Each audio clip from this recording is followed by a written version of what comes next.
Okay, this is Jacob Schmidt with deerhuntingschool.com here looking at a piece of property. Ron, I appreciate you letting me look at your property here. Um, Doing a video analysis of it. Just for some of you guys that may have stumbled across this on YouTube, I'm going to kind of give you just a quick rundown on what we have here. This aerial photo is a couple years old. It's actually from 2011. There's been 2 clear cuts on it. I don't know exactly where these clear cuts are, so I'm going to talk about that a little bit. But there are a couple things on this property that are unique um, in different ways. So we're going to talk about that as well, and then talk about what I really believe a lot of the deer will be doing in a couple different phases of the through the season. Okay, so Ron, obviously you know exactly where the clear cuts are. I wish I knew exactly where they were because it'd be a lot better. But this right here being the food plot, with that being the food plot there, that's going to have natural draw for deer coming to this area. So you're going to have a higher concentration of deer coming into this area. And you had wanted to know where the sanctuaries, stuff like that are. Basically, on this property, if you have any areas that you're not going into and you're designating as sanctuaries, them are things that you can create and make on your own, um, on a as areas you're not going into, things like that. Now, depending on where these clear cuts are, depends on how how the deer will route to this, but you're going to have natural pull from deer coming towards these food plots, you know, wherever they come from. They're going to gravitate in this direction.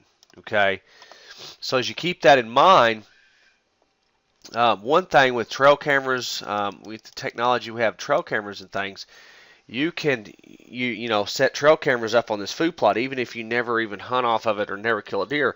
And one thing you want to look for is what time are these deer arriving, okay, and what direction they're coming from, things like that. That can give you a huge idea, or a pretty good idea of where these deer are coming from. Because let's just say, for instance, that we have a trail camera set up here on this point, okay, and it's doing a screenshot or whatever, and it's pretty much covering this area here, and we get a doe group that comes in, on a pretty regular basis, and they're coming out of, well, hang on, I just messed up. They're coming, we start getting their picture here, and they're coming out, somewhere right in here. I'm going to switch colors here for a minute, okay? And then that doe group is coming out, with a good hour, at least a good hour of daylight left in the evening. Well, that's pretty well, you can pretty well bet that them deer are bedded pretty close to that bedding area, okay? Now, let's just say you get a little bachelor group of bucks, that's coming out, and depending on the time of the year too as well, depends on one thing. I mean, obviously, once the hunting pressure hits, the deer are going to be more nocturnal. They're going to really come in, closer to dark most of the time, because they're going to feel that pressure and stuff like that, and they're going to try to use the cover of darkness, okay? So, if you're getting a doe group come in, and they're coming in, on a pretty regular basis in daylight hours in the evening, you can pretty well bet they're bet pretty close. Now, let's say you got a little bachelor group here coming in, and this bachelor group's getting here, right at dark. Well, that bachelor group's probably not bedded too far away either, and they're coming in this area. So you could pretty well bank on that. Your bachelor group could be bedded, somewhere up in this area, possibly on your property, and then your doe group is, if they're coming in that early, you could pretty well bank that they're getting on your property, they're pretty well bedded, pretty good chance that they're bedded on your property or real close to your property. Obviously, they're up on their feet walking in daylight hours on your property at least. Okay, and anytime you have that, you're going to have rub lines. If there's a bachelor group of bucks coming in here and they're hard antler, and they're getting there right at dark, and maybe even every now and then in shooting light, or sometimes 15 minutes after or whatever, you can bet that they're leaving rubs along their trail. And these rub lines that are fresh rub lines, them rub lines will lead you back to them bedding areas. There's no question about it. Okay. Now, obviously, the does, they don't leave rubs. I mean, they'll have more pronounced trails though. Usually, a doe group will have a more pronounced trail, and usually one reason is because there's several deer using the same route a lot more frequent. Even a bachelor group, a lot of times you'll have, you may have 3 or 4 bucks, but some doe groups, you may have, 4 or 5, and several doe groups will use that same trail a lot of times, and you can follow them back. But on your trail camera pictures, understanding when them deer get there is huge to understand, how far this deer bedded away. Now let's just say, we're getting a picture at midnight of a big buck that's coming out in here at midnight and feeding in this field right here. Okay, and he's coming out right in here. Well, there's, obviously this deer's most likely bedded quite a ways away. Okay, and then you would assume that he's got, basically, if he's coming in from here, you could narrow his range down that he's probably not bedding over here very often. He's most likely bedding, somewhere out in here, or back in here, and he's definitely going to be off your property if he's coming in that late. So with that said, there, a couple trail cameras on these food plots should definitely give you some information as far as where these deer are bedded. Okay. Without me being able to see the clear cuts, the 1-year-old clear cut and I guess a few month old clear cut, I can't narrow out, and say, hey, this area is not. But I will say this here, because you wanted me to talk about clear cuts, and I'm going to talk about that in quite good depth hunting clear cuts. But I will say this right here, you can for sure, as of right now, X that 1.5-year-old clear, that 1-year-old clear cut off. It's not a bedding area. At 1 year old, it's going to be too short. It's basically a natural food plot. The brand new clear cut, whatever that area is, let's just say it was here. Let's say they cut a square right here. You could definitely know for sure deer are not bedding there. Okay, and then let's say this was the other one. Wherever them are, you can bet that deer are not bedded in them yet. Now, with clear cuts, they evolve, and we're going to talk about that a little more here in a minute.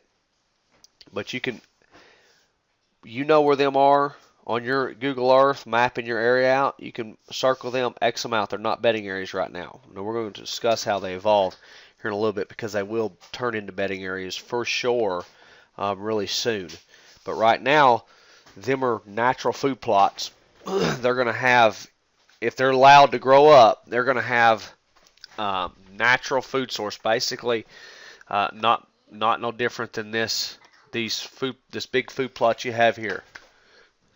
Okay, so you can hunt them like the food plots is right now. But anyways, let's get back to talking first about some things I really see. One thing I always like to do when I look at a property, I always like to look at my funnels.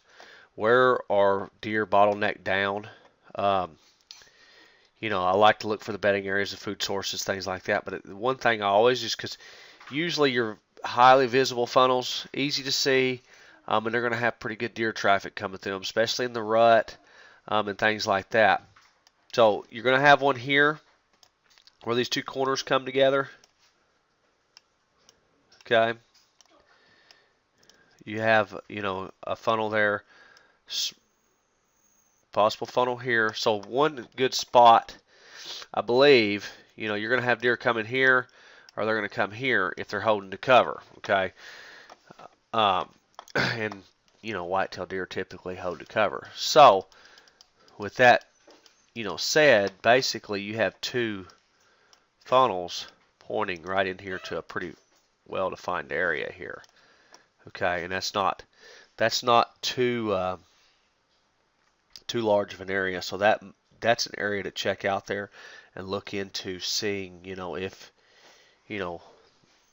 good possible stand location. Are the deer coming through there, some rub lines, whatever the case may be. You may have rub lines up in here, but you can pretty much count that these deer are coming through this area here, okay? Now another funnel that I really like looking at is this one here, right here, especially with this big food plot here. I really like this funnel. You have a pretty large field here. It's pretty large. The deer are really going to have to expose themselves out in the open during the rut, especially the seeking phase, chasing phase, stuff like that. These bucks are going to be cruising past heavy traffic areas where a lot of deer congregate and stuff, and you can, like I already mentioned in the beginning of this video, this food plot is going to be an area where, with higher congregation, deer are going to naturally gravitate towards that food plot. At different times of the year, it's going to be, hotter than others, but the bucks realize that there's, a little bit higher traffic of deer in that area. It's kind of like if you were going to, have a pick from, you wanted to go find humans, a lot of people are, what have you. Would you go to where there's a buffet, or would you go, over to, where there's a mom and pop cooking dinner for their one family? If you had the opportunity to run into the most people, obviously you'd want to go where there's a buffet where a lot of people go. You'd go to a restaurant or something like that if you wanted to meet people, rather than going to someone's house that you're obviously not going to meet near as many people. So anyways, and I hope that kind of makes sense to you. Kind of seems weird, but the deer realize that there's deer coming from all over the place at some point to this area, okay? And especially when you have winds, any northerly winds, these bucks can cruise through here and really scent check this whole area as he's cruising through this funnel, staying in the cover as he goes on wherever in the world he goes, okay? And in this funnel here, no different. I mean, he could come through here, boom, down through here, wherever the case may be, but I really like that funnel, okay? Now, one more thing about this food plot that is something that you really kind of really need to kind of look at, is that this side of the food plot's really open. It's got a huge open field out here. So your deer are going to come, as they're coming out in the food plots, are going to want to come out in these areas, and they're going to hold a little tighter, at least for the very beginning of daylight, close to, let me redraw that, the very end of daylight, when they first come out in the fields in the evening, they're going to hold closer to these edge here, okay? So one thing that I recommend when you have big food plots and stuff like that is observation stands. If you don't have good cameras set up, early season observation spots. And when you do that, you want to really try to stay away from the deer. So if you was going to set up an observation spot, whether it be on the ground or up in a tree or something, I would want to be out here, away from where the deer are going to be. At least at dark, I would want to be out in this area here while the deer, are coming out in here. And that is going to allow you to see where these deer are coming from and stuff without putting as much pressure, and then you can, slip out of there. So that's one thing on that. Now, with the clear cuts, we're going to talk about the clear cuts because you wanted me to talk about clear cuts here. With clear cuts, they evolve. Basically, you go from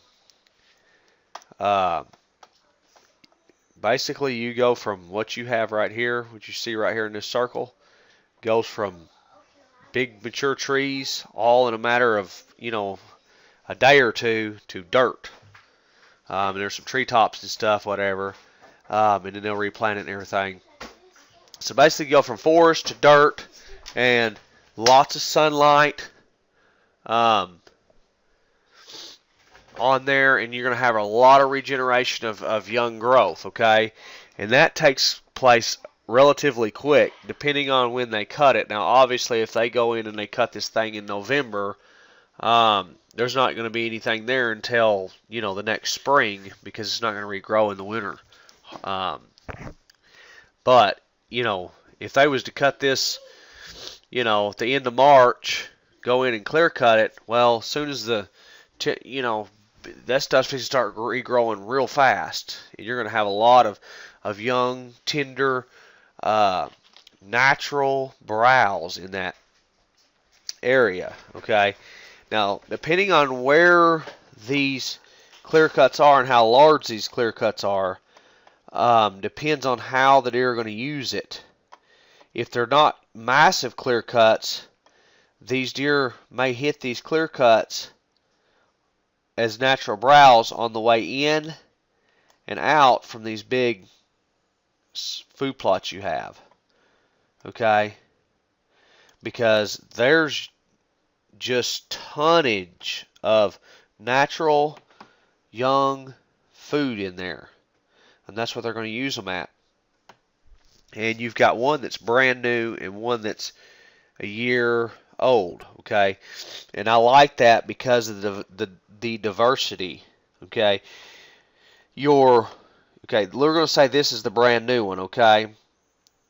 And here's the one that's a year old, okay?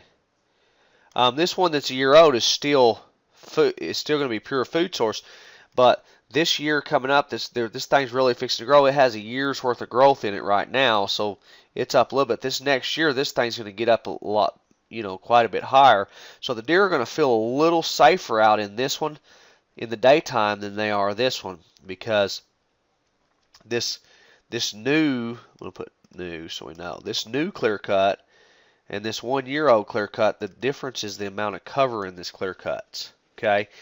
They both, this one has the really fresh, luscious new growth, and we're talking a huge variety of natural forage in it, okay? This one here still has that natural forage. It's not as fresh and growth and new, but it has the more cover, okay? Now, at the end of this season, this thing's going to have a little bit of growth. We're talking waist high, or so of growth, depending on what kind of natural browse and things you have. But this thing here is going to be real short. So the deer basically use this for nothing but food. This one here, nothing but food as well, but they're going to have a little cover. They may feel a little more safe. Now, the next year, where this thing here is when this is 3 years old and this one's 1 year old, this is just basically nothing but food. But at 4 years old, this clear cut here is going to turn into food and bedding. So these deer are going to have food and they're going to have cover, okay? They're going to have food and cover. Where in this one, when this one is 3, this one's going to be 2. Okay, this one's going to be 2 years old. This one's nothing but food at 2 years old. Okay, so these deer, this is going to be nothing but a food source with a little bit of cover. They're going to feel a little safer, in it, but it's not going to be nothing they're going to want to bed down in. At 3 to 4 years old, you're going to really start having a lot of cover in these clear cut, and these deer are really going to hold up into this thing. By the time this thing is 4 years old, you can assure that there's going to be deer bedding in it. It's going to be a bedding area. Okay, at that point, that's when there's several ways to hunt it, but that's where you're going to start having rub lines that go from this bedding area to this food source, and then you may have them rub lines coming here to here. Then we're basically feeding rub lines. They may hit this one and feed in here. Okay, now let me erase some of this, and we're going to talk about actually the hunting part of it. Okay, and I'm just going to erase it all. We're just going to go with just one particular clear cut here. Okay, so we have this clear cut here. Okay, it's a brand new clear cut. This thing we're just going to say it has never had any growth on it except for 1 year's growth, one growing season's growth. So all we have is food. We have food for the deer. Matter of fact, a clear cut will produce more food than pretty much anything, because well, maybe not a food plot, but even a farm field, that clear cut's going to produce more food. And the reason for that is the farmer comes in at some point and he harvests his field. This is not going to get harvested, so it's going to produce food for the deer. Okay, so even when all the farmers around this area go out and they cut or harvest all their crops and things like that, you still have this natural food source on your property. They're going to gravitate to it. I would seriously, when you have this big food plot here, I would suspect, depending on the location, that you're going to have deer bedded on other people's properties, gravitating towards this food plot and hitting this clear cut on the way, picking up a little browse, get into this food plot, feed in this food plot at dark. In the morning, it's going to reverse. The deer's going to leave the food plot or leave this area, okay, browse along their way, hit the clear cut on the way back, and bed down, and it's just going back and forth, okay. I would use the clear cut, the new clear cut, both clear cuts, depending on the location, as kind of a hunting plot. To be honest with you, I would hunt them, especially if you have a rifle. If you're hunting with a gun, they're going to be open. The deer will hit them. Looking at the layout of this, I can't imagine that these clear cuts are anywhere where most of your deer are not going to pass by that clear cut before they hit the food plot. I can't imagine that. What I'm basically saying, I can't imagine that the deer would be bedded in between the clear cut and the food plot, unless maybe the clear cut was plumb up here on this corner, or there was a clear cut way down here. I mean, it's the size of the property and stuff. If this clear cut is somewhere, that's why I say I wish I knew exactly where the clear cut was. If this clear cut was somewhere, if these clear cuts are somewhere in these areas here, I really think you're going to get a lot of deer traffic coming out off neighboring properties, wherever they're bedded, easing through the edges of the clear cuts, picking up that natural food source that I'm talking about, hitting the food plots, and then making their way back in the mornings, doing the same thing. Okay, deer comes out of here, boom, they pick up browse, pick a little food here, back, okay, something on them lines. Deer may come out here now, here, hit the food plot, come back, whatever. But, I mean, they're not all going to come through there, but I would definitely hunt the food plots, especially if you're talking a rifle. Not the food plots, the clear cuts. Now, the clear cuts are no different than these here. Get you some cameras set up on them, observation stands. You can do this, right before bow season. If you're bow hunting them clear cuts, you're going to want to set off in an area where you can see a long ways with some binoculars and glass them fields in the evening and look for bachelor group bucks coming out into them clear cuts right in the evening, skirting across it, picking up the little browse on their way to head there. And you can find that information out with your trail cameras.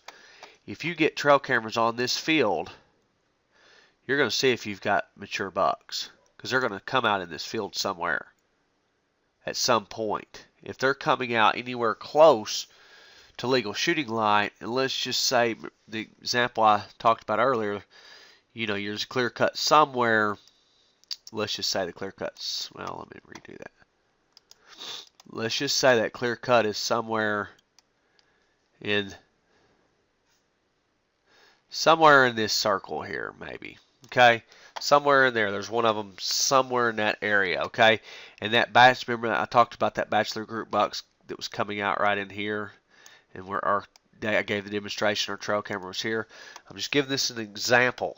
Okay, and this bachelor group bucks was showing up, pretty close to shooting light. Most of the time, maybe after shooting light, but sometimes they were showing up while they were still shooting light, and they were showing up right here. But it wasn't a high enough percentage of time to make this particular spot a productive hunting spot. Well, if I have that clear cut in here somewhere, I would almost bet that them bucks were coming somewhere out of here, in this area. I mean, it could be a huge area, hitting that clear cut in shooting light, and then into this field right at dark. Okay, I've had many of pictures of bucks early bow season coming out into brand new clear cuts. Okay, in the evening, brand new big huge clear cuts. They come out into them and feed. The deer are feeding them. Now these are areas that don't have crop fields. These are areas that don't have food plots. So the deer are going to utilize them clear cuts a lot more than they would an area that has, 1,000 acres of soybeans around it, and 1,000 acres of corn, and 1,000 acres of or a couple clover plots and all this. They're going to utilize these clear cuts more than that. But it's hard to beat that natural food source, especially if they're close to bedding areas. Now, one thing that you really want to pay attention to later down the road is when them clear cuts start turning into bedding areas, because then your deer are going to be bedded out in them. And one hot place to hunt in rut is bedding areas. And the reason for that is because where your does when you're hunting. Where your does spend 90% of their time when you're hunting. When you're actually on a deer stand, does are in their bedding areas 90% of the time. Bucks are in their bedding areas 90% of the time. So these stands that you're setting up on these clear cuts, these stands you're setting up on them to catch these deer coming from bedding area, eventually this clear cut's going to grow up, and if you can hunt high and look down into them clear cuts in the rut, you're going to see bucks cruising through them clear cuts during the rut, harassing does, chasing does, looking for does, seeking breeding does. Everything's going to happen inside them clear cuts. They're going to fight. The rut is going to happen inside them old, 4, 5, 6 year-old clear cuts. It's going to happen inside there. Not to mention, since these are spaced out, you're going to have one that's a bedding area and one that's a food source. You know, you want to space that out. You don't want to hunt this bedding area every single time you go hunting. You don't want bedding area, bedding area, bedding. You want to also hunt them travel corridors. You know, here where these deer are coming out of this bedding area, you want to catch them coming and going. Most of the time, you only want to hunt the bedding areas in prime times. Okay, and then you know you have this other clear cut where you're basically hunting the food source. Okay, you're going to have travel routes from the bedding area to this other one, and these are from bed to feed routes here. Same as these routes going to this food plot. Okay, I think, and then also just to go ahead and finish out what's going to happen with the clear cuts. Eventually, they're going to grow up so much that they're not even going to be bedding area no more. They're just going to go back to forest. And then the deer only really don't utilize them that much because there's not near as much food in there. There's not hardly any cover. They're just big, massive forest. And you know, if there's oak trees, they'll utilize it when the acorns are dropping. But honestly, clear cuts are just good. I mean, they really are good to have, especially when they're staggered like that, because you have a diversity of habitat. When you get these 4 and 5 year old clear cuts on a property that have food in them, if they have food in them, if they have water in them dang clear cuts, the deer don't even have to leave the clear cut. They can just stay. They can live in that clear cut. They have food, water, cover, everything that they need in there. Rut comes in, they have food, water, cover, and they have does in that clear cut. They get in that clear cut in the daytime, they don't have to come out. They have everything they need. So that is, you know, basically how you would want to approach the, you know, hunting a clear cut. I hunt them all the time. I love hunting clear cuts that have water in them, to be honest with you.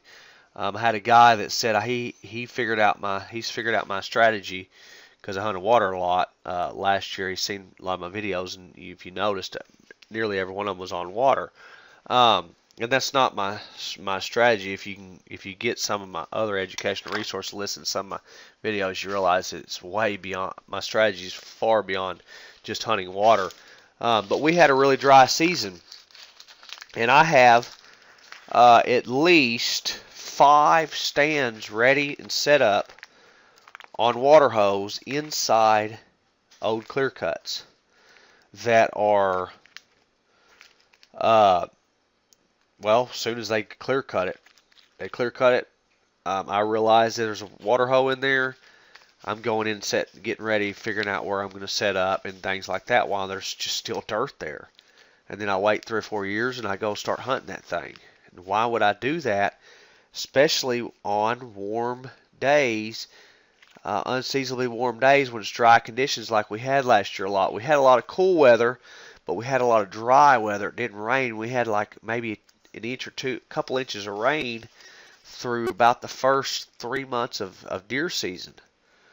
So I hunted water a lot, and I was inside, every one of them was inside logged areas, clear cuts that were anywhere from 5 years old to about 8 years old. Maybe a little older. 10 at the latest, but no, about 8 years. Anywhere from 4 to 8 years old. Water sources inside these clear cuts. Why was I doing that? The reason that I was doing that was because I have this big area that has a lot of deer sleeping in it, because it has cover, it has food, and it's all over the place. I could not dictate where they were going to find the cover because every inch of it had cover, every inch of it had food. But one thing, that there was one central location in that clear cut was these water hose. The only place they can get water inside them clear cuts is on them water hose. And that makes it just extraordinary getting in there and hunting them, because when the deer get up out of their bed, they have all the food they want and they're thirsty, and they hit them water holes a lot. Now, if it just rained 3 inches, the day before, that water hose is not going to be very effective, because that deer can get water everywhere. If we've had a monsoon season where we've had 15 inches of rain during bow season, and all the duck hunters here in Arkansas are tickled to death because half the ducks in the world are here in Arkansas, it wouldn't do no good to hunt water. That's when you got to understand the difference in timing and changing in food sources and stuff. But them deer are still going to bed, and they're still going to feed in there.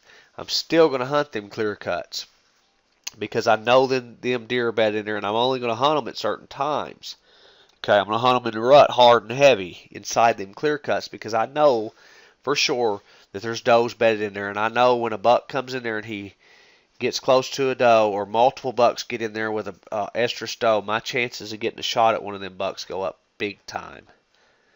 If I can get in there early enough before the deer get there, or I have a way I can get in and out without disturbing the deer. That's the difficult part when you're hunting inside bedding areas, is how in the world do you get in and out without alerting the deer.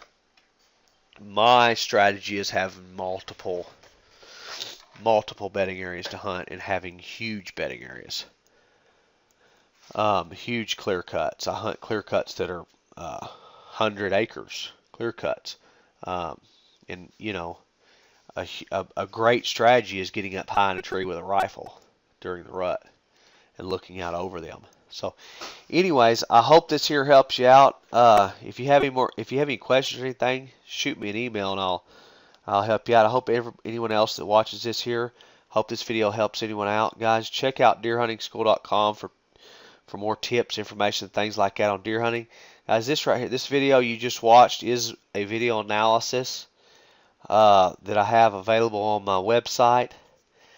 This is what you just watched of me looking at a property. Now this one, obviously, like I said in the beginning of the video, there's 2 clear cuts on here that I don't know about.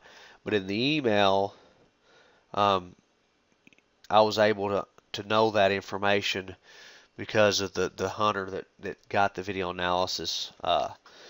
So Ron, if you have any questions, about that, where these particular, where these particular clear cuts are, how that's going to affect it. If you want to take a picture, draw out where the clear cuts are, as close as possible. Send me a picture. I can, tell you. But I really think with some common sense, with the information I gave you, you should be able to kind of figure it out on your own. Like I said, these. And one other thing. Well, I already talked about the funnels. So, anyways, I hope everybody enjoyed this video. Ron, I appreciate it. Everybody have a good day. Thank you, Ron. Email me with any more questions. Have a good day, and bye-bye.